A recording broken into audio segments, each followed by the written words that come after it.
Hello guys, my YouTube channel में आपका स्वागत है दोस्तों।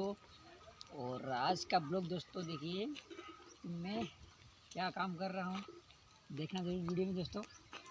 और चैनल को लाइक करना, शेयर करना, कमेंट करना और मेरे वीडियो के साथ बने रहो दोस्तों। मैं काम कर रहा हूँ आज खेती में। कहने का मतलब मैं खेत में पानी डाल रहा हूँ, देसी बात।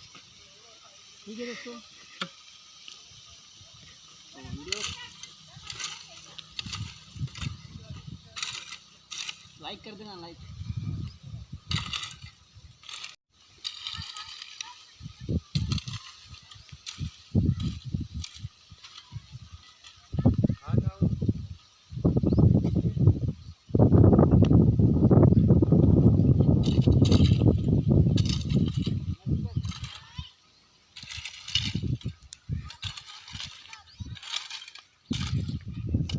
दोस्तों कमेंट में बताना कि नीम भाई क्या काम कर रहे हैं, कैसे काम कर रहे हैं दोस्तों।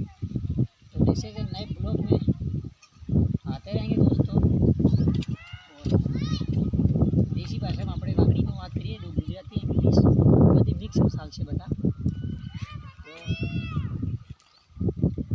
तो सपोर्ट दोस्तों प्लीज़ करना।